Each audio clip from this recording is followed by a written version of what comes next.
ভাই আপনার মালের চেহারা তো ভালোই দেখতেছি। কি কি দিয়ে আবাদ করছেন? অনেক সুন্দর মাল হচ্ছে আপনার। ভাই ইনশাল্লাহ আল্লাহর রহমতে মালে খরচ করছি আপনার 5 ধরা ড্যাপ দিছি, 5 ধরা ইউরিয়া দিছি, আর 5 ধরা পটাশ দিছি, আর 1 বস্তা জিপ দিছি ভাই এই 1 বিঘা ভিয়ে। আর ম্যাগনেসিয়াম দিছি 1 কেজি। আর ওই যে মিষ্টির দানার মতো ওটা হলে জানি না নাম, যাই হোক সঠিক। আচ্ছা ওটা যাই হোক দিছি আপনি পাঁচ বলেন, সমস্যা নাই, পাঁচ আমি কেজি ওটা বুঝতে দিছি পারতেছি। 5 কেজি দিয়ে এই মালটা আবাদ করছি। আর উপরে আমি হালকা খরচ করছি, ধরেন যে 15 কেজি ইউরিয়া দিছি। দেওয়ার পরে এত সুন্দর মাল তো আর হচ্ছে 1 বিঘা জমির। আপনাকে দোয়া আশীর্বাদে হয়তো অনেক ফলন ভালোই হচ্ছে, আশা করা যাচ্ছে।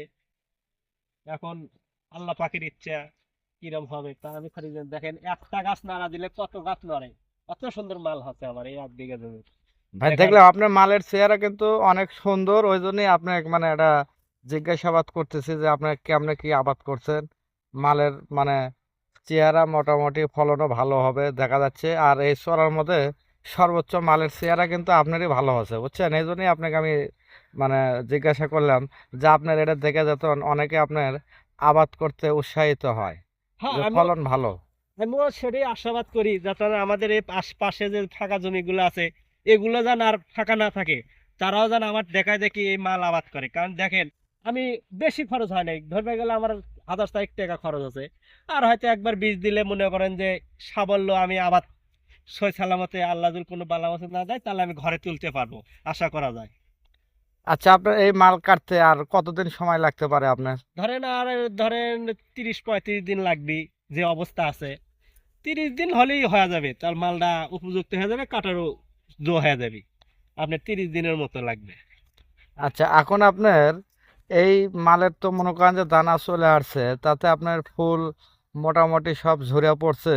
আর এই মুহূর্তে আপনি কি কি দিতে চাচ্ছেন এই একটু মুহূর্তে বলবেন? আপনার আমার একটাই, আমার ছোট একটা জ্ঞান, সেটা হলে আপনার ধরেন এখন অ্যানস্টার টপ দেওয়া লাগবে 100 গ্রাম, 100 মিলি। আর দানাদার ইয়া লেসা লাগবে আপনার, সাধারণ বিষ যাকে বলে ওটা লেসা লাগবে 100 গ্রাম। আর ধরেন যে ওই কি করে বলে, কারেন্ট পোকার জন্য নেশা লাগবে কিছু ওষুধ। এটা দিলে মাত্র আমার একবারে সম্পূর্ণ কমপ্লিট হয়ে যাবে ভাই। এই এইটুক দিলে মাত্রই আমার মনে করেন যে মাল একবারে উপযুক্ত হয়ে যাবে, কাটার উপযুক্ত। নিয়ে আমি তখন আল্লাহ যদি কোনো বালা মুসিবত নাই সহি সালামতে আমি ঘরে তুলতে পারবো, এটাই আমি আশা করতেছি। তাহলে আর বর্তমানে এগুলো দেওয়ার পরে আর আপনার কিছু দেওয়া লাগবে না, খালি আপনার মানে মালটা কাটে নিয়ে আপনি ঘরে চলে যাবেন নাকি? হ্যাঁ ইনশাল্লাহ এটাই আশাবাদ করছি আপনাকে দোয়া আশীর্বাদে। আপনারাও দোয়া করেন সবাই, না, যাতে আমার ইনশাল্লাহ তো দোয়া তো অবশ্যই। আপনার যে রকম ফলন আসছে, আপনার দেখা দেখি যত দান অনেকে আপনার আবাদ করতে উৎসাহিত হয়, কারণ সরিষা কিন্তু ভালো আপনার, বুঝছেন? এটা আপনার মনে করেন যে খরচ কম, লাভও কৃষকের বেশি।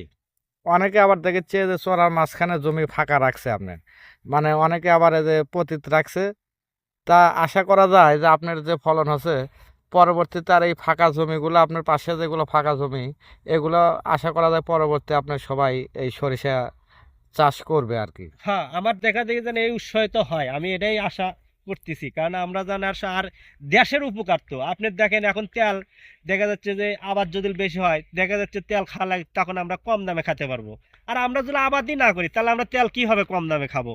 এটা একটা সমস্যা কিন্তু দেশের জন্য। আর আমরা এই জমিটা যদি সবাই আবাদ করি তাহলে আমরা সবাই মনে করেন যে অল্প দামে তেল পাবো। দেখা যাচ্ছে এখন খাচ্ছি আমরা 220 টাকা কেজি, তখন হয়তো 150, 140 এরম দাম এই হতে জন্য পারে। আমাদের সবারই কিন্তু এই যে সরিষা লাগালে আপনার তেলের দাম এমনি কমে যাবে, কারণ আমদানি বেশি হলে এত দাম থাকবে না। এটাই হ্যাঁ, মানে আর কি। হ্যাঁ, হ্যাঁ, হ্যাঁ, ঠিক বলছে। আচ্ছা, অনেক ধন্যবাদ আপনাকে এই মূল্যবান কথাগুলো বলার জন্য। ঠিক আশা আছে, করি পরবর্তী আবার দেখা হবে ইনশাল্লাহ। ইনশাআল্লাহ। রাখলাম, আসসালামু খোদা আলাইকুম। হাফেজ। আসসালামু আলাইকুম সবাইকে। সবার জন্য দোয়া ও আন্তরিক ভালোবাসা রইল। ধন্যবাদ।